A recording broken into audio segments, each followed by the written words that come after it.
said, my dream car is an old red minivan, but many people are driving them out on the roads.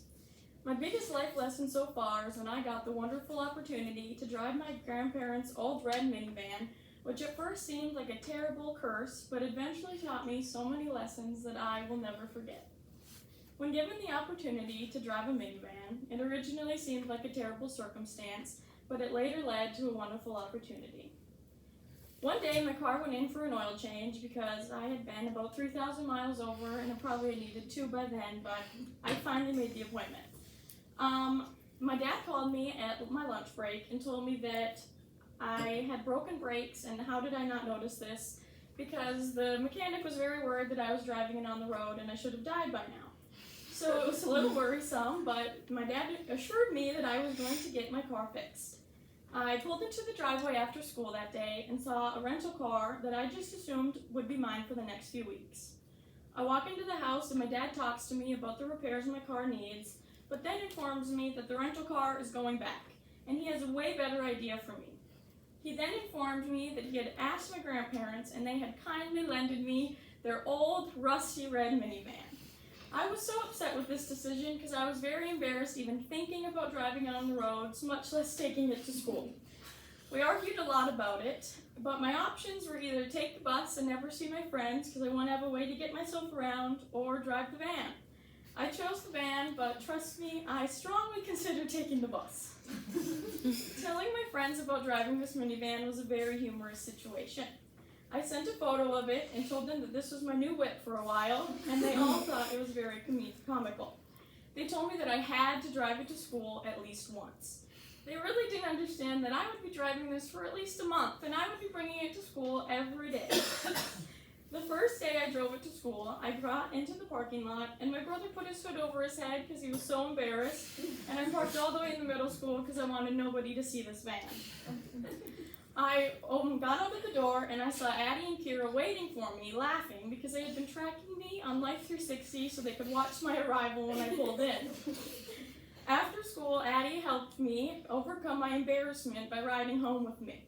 She was trying to uplift my spirits and said it would be a wonderful idea to decorate the interior with Christmas-themed stickers. So we went to Walmart and got some stickers and decorated all the windows with the stickers. I really appreciated her positive thoughts when I could only see the negatives of the situation, but I almost felt more embarrassed driving around not only a red minivan, but a red minivan plastered in Christmas stickers. My first big outing with this minivan was when my friends and I planned a trip to the cities to go to a trampoline park. We could invite anybody we wanted to because I had a 7-passenger van and everybody could come with. On the way there, we decided to nickname the minivan. Some may call her the Ladybug, and some may call her Big Red. We finally arrived at the trampoline park, and it was a very fun experience, but what made it seem even better is thinking about the ride home when we got to take Big Red. This is also a night that we discovered lots of quirks about the minivan, including that the back seat light would not shut off, so Ashley plastered socks that we got from the trampoline park over the light to try to keep it dark. The windows would also not defrost, so I had to roll the windows down and stick my head out the window to merge back onto the highway. The minivan also did not come with this radio, and so we had to play CDs the whole time. Now, none of us really owned CDs, so we were playing CDs that nobody knew the songs to. So that's what we listened to during our drive. Eventually, all of my friends had rode into the minivan, and they all loved it and every feature it had. My negative attitude towards my minivan slowly started to decrease. My friends helped me see the good, as long as my grandparents when they came home from Arizona.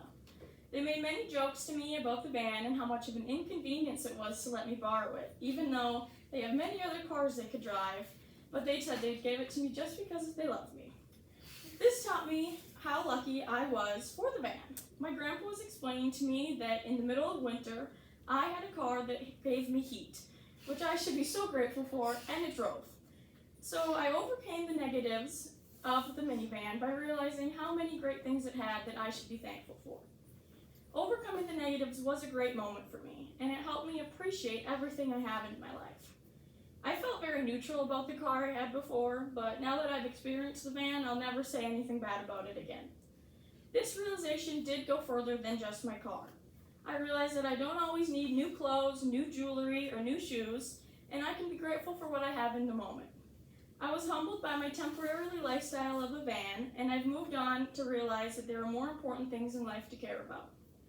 I learned lessons surrounding gratitude, and now I no longer overlook the simple luxuries in life, and I've learned to be content with what I have and the resources I've been given, because my circumstances could be so much worse. This was a time I was extremely grateful and appreciative for everything I had, and I was at my best. Thank you for listening.